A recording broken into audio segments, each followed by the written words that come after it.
What if I told you there was a man who made iron float on water, multiplied oil out of thin air, and brought the dead back to life? A prophet whose power was so immense that even his bones performed miracles long after his death. If you click away now, you'll miss one of the most mysterious and awe-inspiring stories in the entire Bible.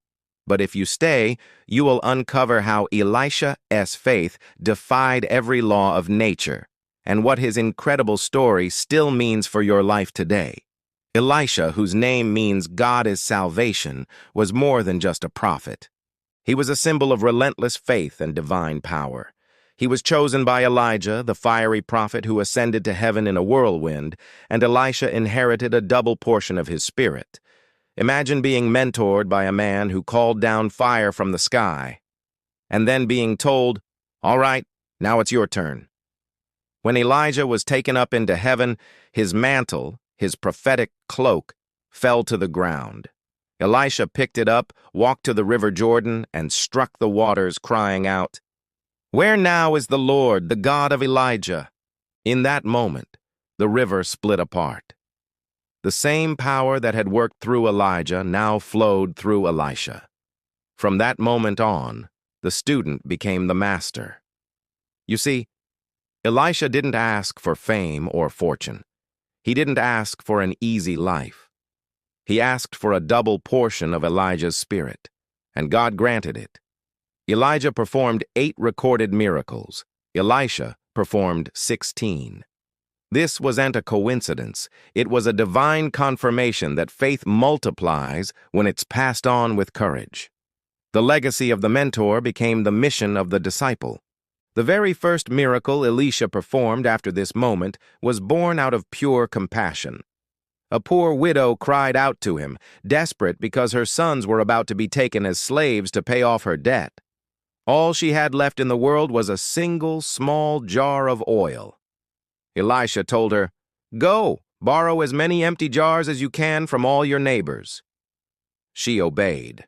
She took her small jar and began to pour, and the oil just kept flowing and flowing until every single borrowed jar was full. Her debt was paid, her sons were safe, and her simple act of obedience had unlocked a miracle. Later, in the town of Shunammite, a generous woman recognized Elisha as a man of God. She and her husband built a small room on their roof for him to rest in whenever he passed through. She had no children, and this was a great sadness to her. But Elisha told her, "This time next year, you will hold a son in your arms." And just as he promised, the miracle came true. Years passed, and then tragedy struck. The boy, now a young man, suddenly collapsed and died in his mother's arms. Consumed by grief, she laid him on Elisha's bed and rode out to find the prophet. When Elisha arrived, he went into the room, prayed, stretched himself out upon the child, and breathed life back into him. The boy sneezed 7 times and opened his eyes. From death came life, from despair came hope. It was a resurrection that foreshadowed the very power that would one day raise Christ himself. During another time of severe famine, Elisha's students went out to gather herbs for a stew. Unknowingly, they picked poisonous gourds.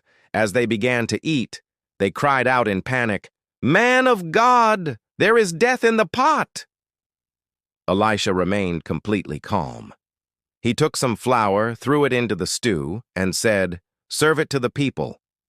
They ate, and there was no harm, from poison to provision, from death to nourishment. Faith transformed what was deadly into something that gave life. But perhaps one of Elisha's most astonishing miracles took place by the Jordan River. As his disciples were cutting down trees, one man's iron axe head flew off the handle and sank into the river. "Oh no, my lord!" he cried out. "It was borrowed." Elisha simply cut a stick, threw it into the water where the axe had sunk, and the solid iron floated to the surface. We all know iron can't float. But in the hands of faith, the impossible becomes possible. This wasn't about physics. It was about divine authority over creation itself. Then there was Naaman, the commander of the Syrian army, a powerful, respected, and wealthy man, but he was suffering from leprosy. He traveled all the way to Israel seeking a cure from the prophet. Naaman expected some grand, dramatic ritual, so he was offended when Elisha merely sent a messenger out to tell him, "Go, wash yourself 7 times in the Jordan River and you will be cleansed." Angry and proud, Naaman almost turned back. But his servants wisely urged him to just obey the simple instruction. So he went to the river. He dipped once, twice, all the way to 7 times. And when he came up the final time, his skin was restored, as clean and healthy as a child's. His pride had resisted, but his obedience brought healing. The true miracle wasn't just in his skin, but in his newly humbled heart. On another day, Elisha's servant woke up absolutely terrified. An entire enemy army had surrounded the city where they were staying. "My lord, what shall we do?" he cried. But Elisha was calm. "Don't be afraid," he said. "Those who are with us are more than those who are with them." Then Elisha prayed a simple prayer. "Lord, open his eyes so that he may see." And in an instant the young man's eyes were opened, and he saw the hills completely filled with horses and chariots of fire, an entire heavenly army surrounding Elisha. When you think you're surrounded and outnumbered, you're not alone. The unseen world is fighting for those who trust. But Elisha didn't destroy his enemies. When God struck them with blindness, Elisha led them peacefully into the city of Samaria. There, instead of calling for their execution, he told the king of Israel, "Set food and water before them, so that they may eat and return to their master." Mercy triumphed over vengeance. The true mark of divine power is not destruction, it is love.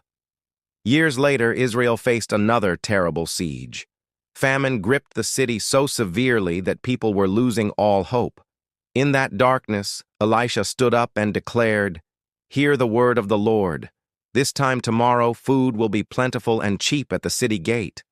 Everyone laughed and mocked him. How could that possibly happen? But that very night, God caused the enemy army to hear the sound of a massive army approaching. They fled in panic, leaving behind their tents filled with food, gold, and treasures. By morning, the prophecy was fulfilled to the letter. Faith had spoken into famine, and God had answered. Elisha's incredible story didn't even end with his death. Years after he was buried, Moabite raiders invaded the land. During a skirmish, some Israelite soldiers were hastily trying to bury a dead man. They saw the raiders coming and quickly threw the body into the nearest tomb, which happened to be Elisha's. The moment the dead man's body touched the prophet's bones, he came back to life and stood up on his feet. Even in death, the power of God that worked through Elisha could not be contained. The faith that had parted rivers and moved mountains was still alive, still active, still eternal.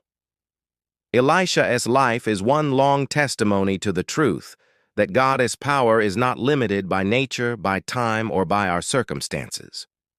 He lived a life of obedience, compassion, humility, and incredible courage. His story invites us to ask ourselves, what would happen if we dared to believe the same way? Would we pick up the mantle left by those who came before us? Would we strike the water and believe it would part? Would we have the courage to ask boldly for a double portion?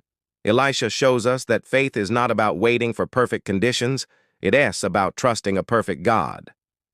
He turned loss into miracles, scarcity into overflow, and despair into resurrection. And that same power is still available today to anyone who believes. So, which miracle of Elisha speaks to you the most? The oil that never ran out, the child brought back to life, the floating iron axe head, or the army of angels on the hills? Let me know in the comments below what inspired you.